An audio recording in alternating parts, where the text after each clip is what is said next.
Welcome to another episode of Low Tech Garage, and today we are doing a low tech side quest. Those that have been following along will have seen the Land Rover here and how torn down I've got it. And in my last video, we were doing all the while we were in there tasks that we covered. But today there is one task that I thought, you know what, I really want to document this separately. It's a little bigger of a job. It's something I've been meaning to doing, and I think it would help a lot of folks out. So let's head over to this organized chaos and see what it's all about.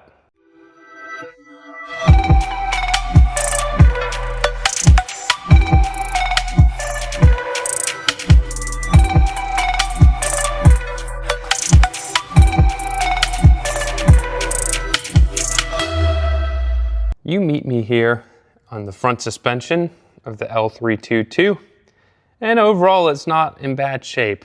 However, for a long time, I've wanted to put new rotors on it and new brake pads.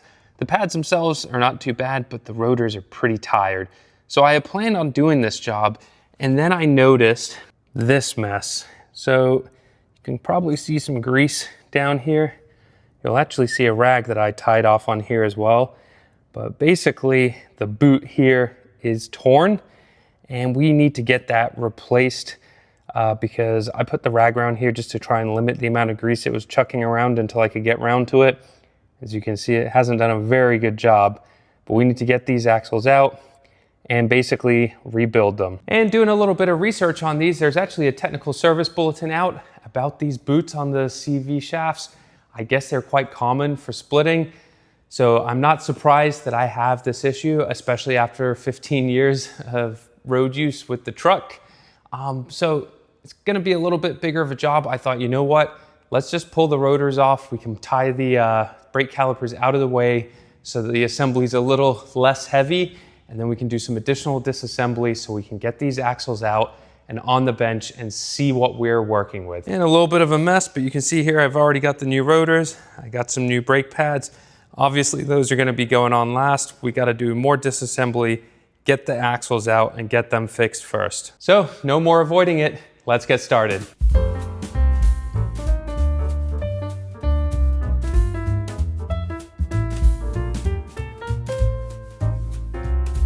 So you can see here, this is the axle nut.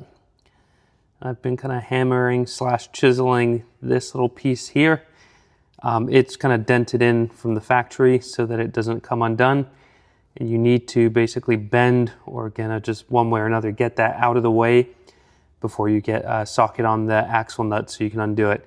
So I've made pretty good progress here. I think I'm gonna get the impact on this and see if this is good enough to get it off. Not sure if we can one hand this, but let's give it a try. So next up, we're going to get the brake caliper off. I'm gonna tie this up. So I have actually one of these heavy duty zip ties. And once it's off, I'm gonna kind of tie it up here just on the strut so it's out of the way, but need one of these guys to get it off.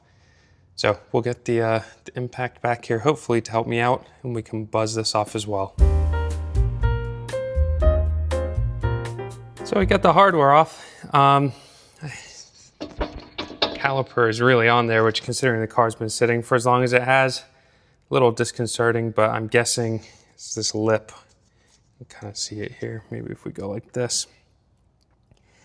Guessing the rotors are caught on that, and honestly, part of the reason why I'm doing this service. So let's see if we can get the caliper off and get it tied out of the way.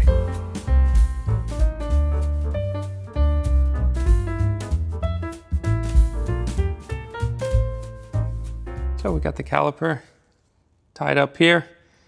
Main thing is just not getting tension on the brake hose, so it's just kind of hanging on to the strut. Then you saw I removed the rotor as well.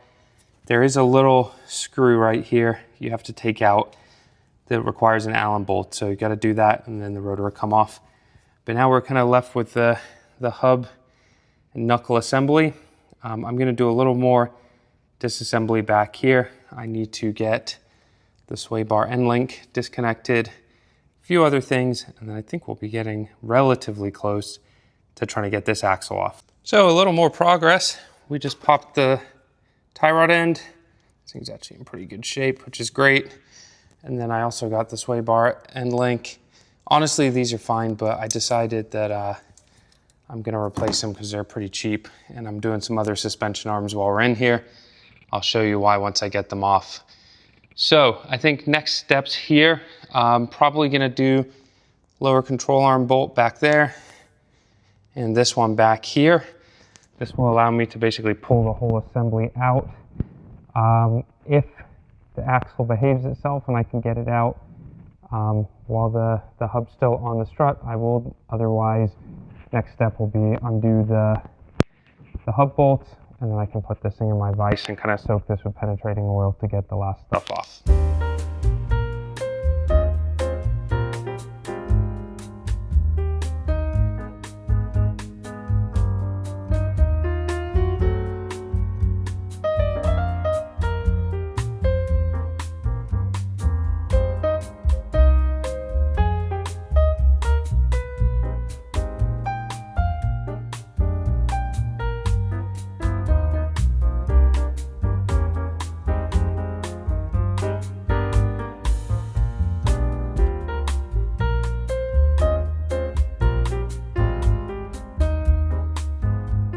All right, so I've got the hardware off now. You can kind of see that if we come down here, the two lower control arms are laying on the ground. And then I undid the top of the knuckle here as well. Don't forget to take your speed sensor out. That just goes down in the hub. And obviously I've got the tie rod end off as well. So where does this leave us? We have to pull the axle out. So really what I'm gonna do is just tug on the axle. It basically clips into the differential. So we're gonna give this a few tugs, and then hopefully it disconnects from the axle and we can take this whole assembly out and break it down a little bit further.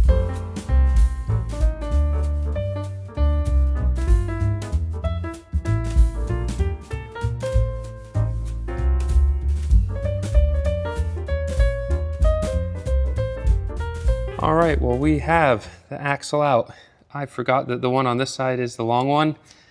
So you have to kind of snake it out of this area right here.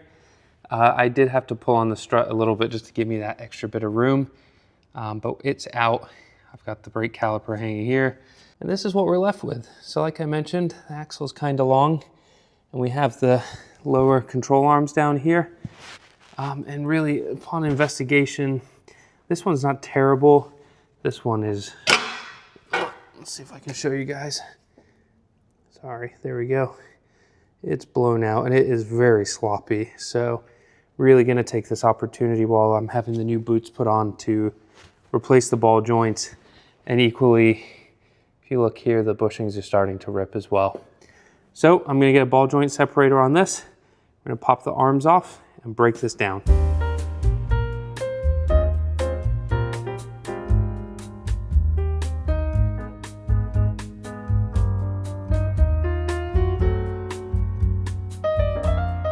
Okay, and now we have the fun part. So I've got the knuckle clamped to my vise, and basically here's the axle. I have got it soaking in PB Blaster and WD-40. My plan is to basically let this sit overnight. Then we will get the axle nut, spin it just back on like this, just to protect our threads. And then when we come back, we have to hammer on this pretty well to kind of free the splines from the hub. And that should, fingers crossed, get the axle out. And then we have this assembly separate, and we can get our axles off to be rebuilt. And we're back. So let's see if we can get this axle out of the hub.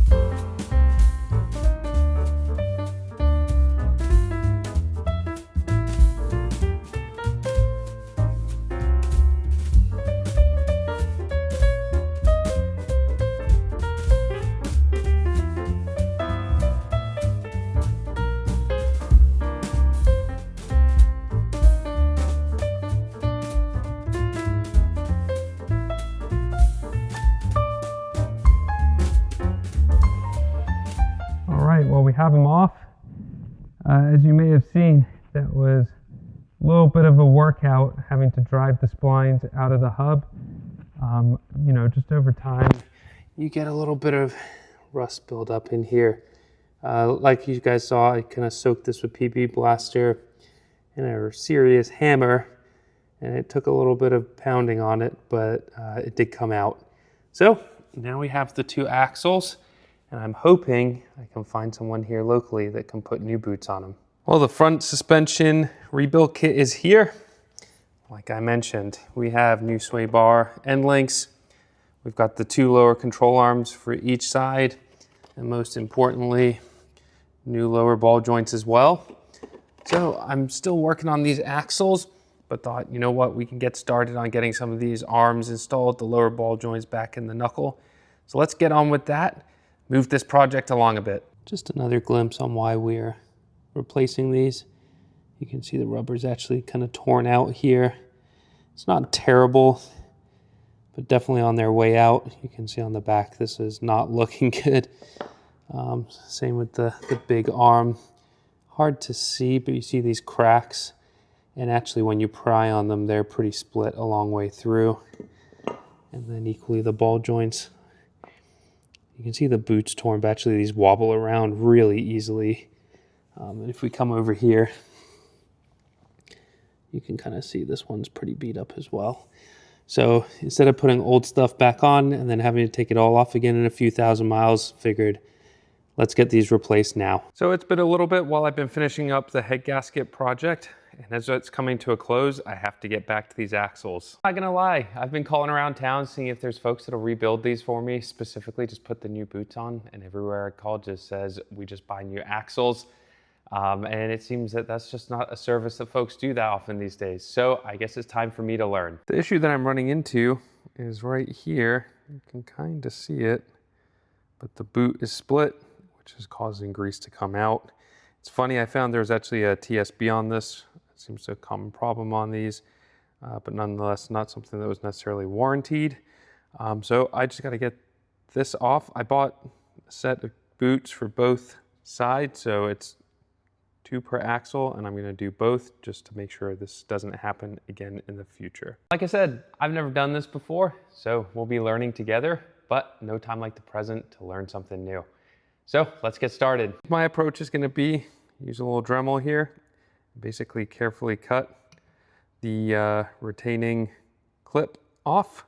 Obviously this one's gone already, and yeah, once we do that, we can get the boot off. I'm gonna start by investigating this side here, kind of figure out what the heck I'm doing before I start tearing anything else off, as this one is good for now.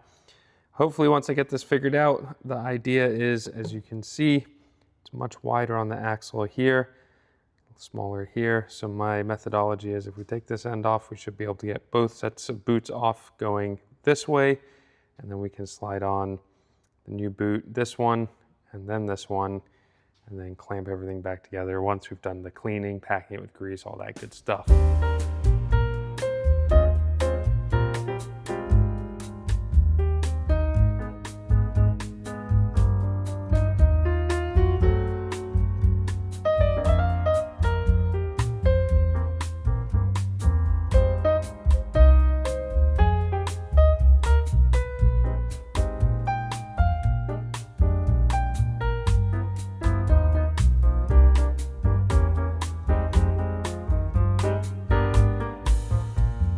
Quick update. So I have the boot off. I have cleaned majority of the grease out of here. I did notice that it was looking kind of thin, so I'm glad I'm doing this. You probably saw I used a little Dremel, cut this retaining clip off, made swift work of it. Here's the split piece of the boot and why it was leaking. And then as you can see here, I started with a knife just to cut this, and then once I got underneath it, I just used some metal like Tim snips, and it just cut straight through so I could get it off. So the next step is basically I need to get this piece off. From what I've seen, you sort of need to punch out the inner race. So I'm gonna give this a try and do it without damaging anything. But basically once this is off, I'm off to the races. So here we are, we've got the axle clamped in the vise here, nice and tight. We have the CV shaft and the CV end down here. And so we've got a hammer on the inner race here, and you can see the splines. We got to get this all the way off. So I have a feeling this is going to take me some time. Let's get started.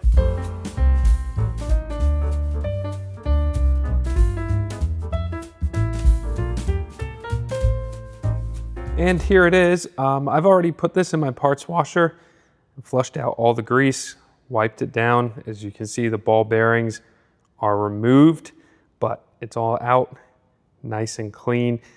You can use brake parts cleaner, but as I had the parts washer, I could just let this run and flush everything out. It was pretty straightforward for me. And here are the ball bearings all cleaned up as well.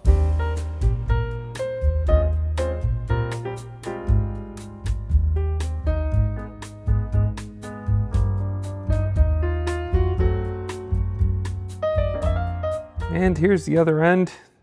Plenty of grease in there. I kind of checked it and it was still pretty thick. Definitely plenty of coverage. So for good measure, I might pump a little bit in there before I put the boot over. But overall, this is really just focused on getting a new boot on there as we have the axle apart. And here are the new CV boots. And here are all the clamps and clips that go with it. So we'll be working on getting these on here in a minute. And here we have it. So this is the new boot. The clamps are just resting in place. Still trying to figure out this one. It was a little tight to push over the lip. So right now it's not clipped. I don't know if you can see that. So I need to mess around with that and at least get it on the clips here. And I'm still debating this one here. By the time we pinch this up, it'll be just fine. But yeah, this top one I need to at least get on the first latch. So still need to work on that, but starting to get an idea of what it will look like with a new boot. And then obviously the elephant in the room, we got to get this piece on this piece, all packed with grease, and the new boot on it as well. This is my first time doing it. I'm sure there'll be a little fiddling around here, but my goal, like I said, get this all mocked up, and then when the crimping tool comes in later today, we can get this all crimped up and we will have a fully rebuilt axle that should be good for many miles to come and no more pesky grease getting out of the boot as well.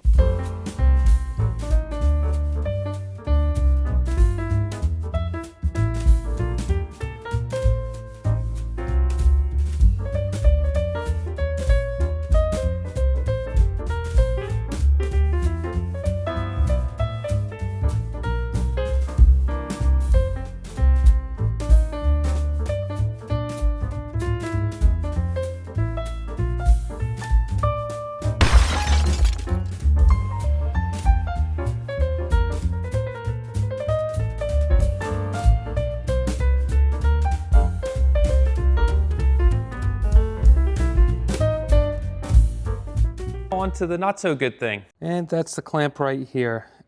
As you can see, we cannot get on this last tooth. This was the clamp that was provided in the kit, and unfortunately, everything I've tried, I cannot get it on the axle. And so really my hot take on this is it's marginally too small. And being 2025, I've run around town going to all the parts suppliers. And when I look for a CV boot clamp, I always get offered a hose clamp. So I've resorted to the internet. I've ordered some that are slightly larger. I will also drop the link to those in the description below, as hopefully you will find that useful as well. But they should show up here in the next couple of days. I'm gonna swap that one out and we'll crimp that one at that time. I will show you how to use the crimping tool once I have the right one in my possession as well. But yeah, just to note, like the kit I'm using for the new CV boots and everything I showed you is supplied, and so you will need to buy these other clamps as well because fundamentally that one does not work. But overall, I am really pleased with how this has turned out, especially as my first time doing it. You know, I'm definitely happy with the outcome. So as soon as this guy comes in, we'll get it crimped on. And then honestly, this should be ready to go back in the car. And in the meantime, I'm gonna get the other axle. Like I said, the boots are actually fine on that, but I bought 2 kits. I think it's best just to do this in pairs so I don't have to deal with this in the future. So I'm gonna get on, get that one done, and probably have to wait for a clip for that one as well. I did order a pair when I purchased the replacements. So you'll meet me back here once I've got the other one to about the same state as this. I just removed the boot clamps. So that's why you can kind of see these cuts here because I used the Dremel. But what I did notice here, it's subtle, But can you guys see the grease coming out here? It looks like this was starting to fail. You can kind of see the grease build up here as well. So while I'm waiting on the CV boot clamps to come in, I figured I can get started on the last suspension pieces for the front end, and we can start getting that reassembled as well. So I have both front knuckles up on the bench. We have 2 new ball joints. We're gonna get those installed as step 1. And we're gonna work on installing these as step 2. And hopefully those clamps come in somewhere in between. Then we can get these installed as step 3. And finally these as step 4. So let's get started. All right, well, these are installed. It's a T50 on the Torx, and they are done up pretty tight. I believe they're about 50 Newton meters. So we got those done on both sides. So if we're on the passenger side of the car, we have the 2 lower control arms and the sway bar link end. So we are gonna get these arms hung on the subframe, get the hardware in. Shouldn't take too long. And then, yeah, we'll do an overview, see if there's anything else we can do kind of while we're in here to move things along. And then we'll hop over to the other side and do the same thing.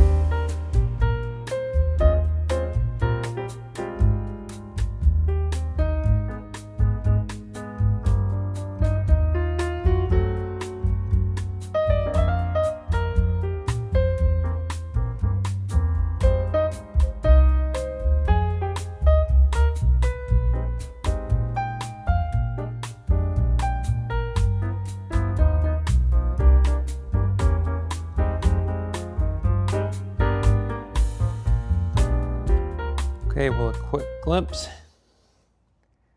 We have the rear lower arm in place. We have the front lower arm in place. Done a little bit of cleaning back here, but you know, with brake dust, you're never gonna get it perfect.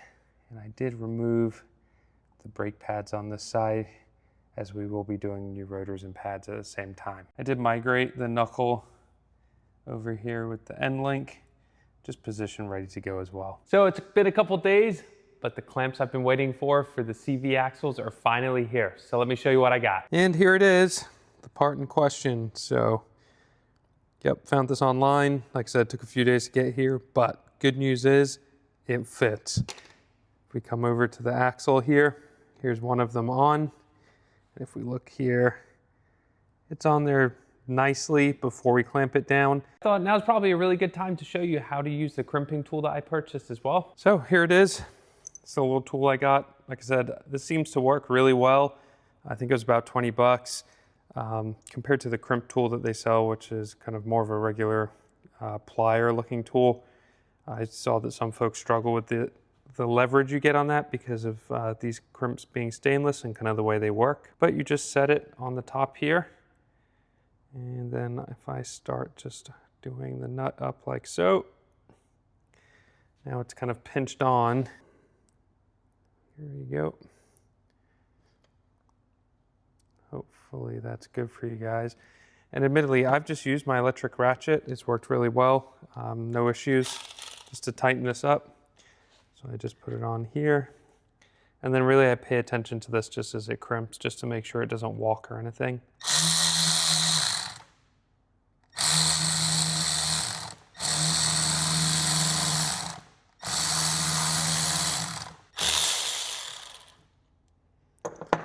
So, you can see we've got a nicely crimped clamp. It's all seated in nice. I have a little bit of grease coming out from the install, so I can just clean that up now. So here it is on the bench, all complete. New boots, new clamps, the side that was torn, all packed in new grease. And yeah, I honestly did put a little extra in some of these. I know technically, you know, you're supposed to clean them out completely, put all fresh grease, but these were fine. I just kind of put a little extra in there. And honestly, if you feel the need to pack all the axles with new grease, the kit I bought probably does not come with enough grease, so something to keep in mind. But with that, I'm gonna do the other axle, and then we're gonna get them over to the car and see about getting those installed. As soon as those are in, we can get the knuckle on, we can start putting the suspension arms back in, and all of a sudden, we have a very complete Range Rover again.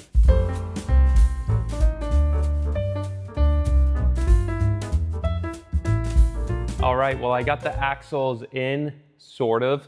So they are slotted in the front diff, but the retaining clip on the end, there's basically multiple kind of grooves that it has to set through. I've got them on both sides through the first couple, but the last one I'm just having a little bit of trouble seating it in. You need to really like shove the axle to do so. The problem you have is obviously the axle can articulate and also telescope.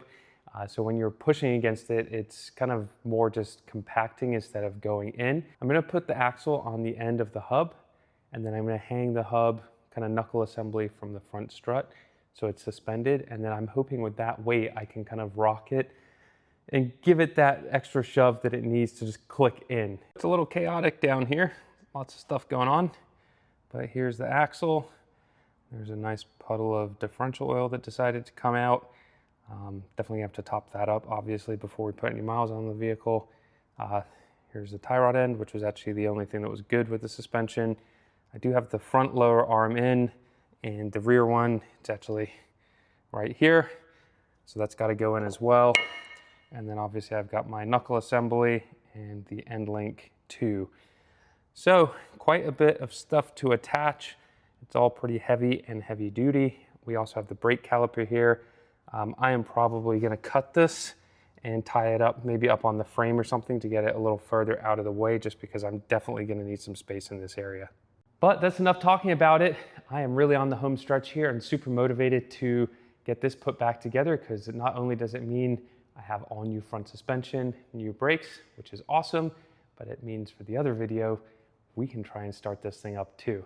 So let's get started.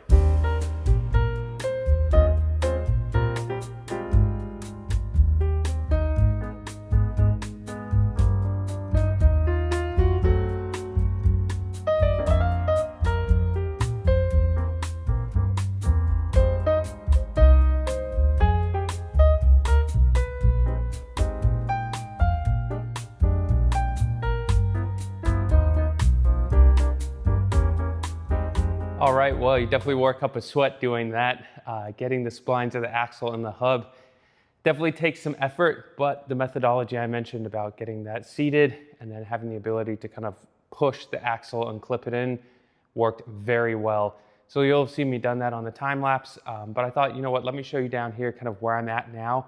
I've got everything loosely in place, but let's take a look. So a little cozy down here, obviously. This is the caliper, I moved it out the way here. But you can see back in here is the front axle. Maybe if we come around this way, you get a better look. But it's in nicely with its new boots. We have our tie rod end. Let's see if we can get back here for you guys. All in loosely. And you can see there the front lower control arm is in. The sway bar end link is in. When we come around this way, better glimpse of the axle at the front, and the rear lower control arm is in too. So you meet me back down here.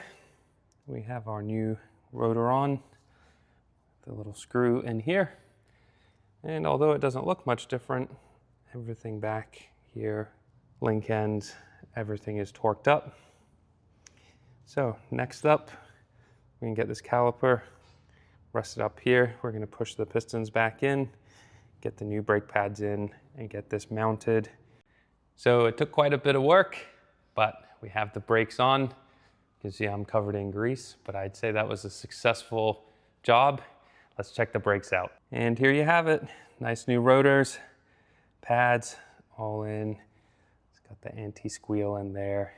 And we should be good for many miles to come.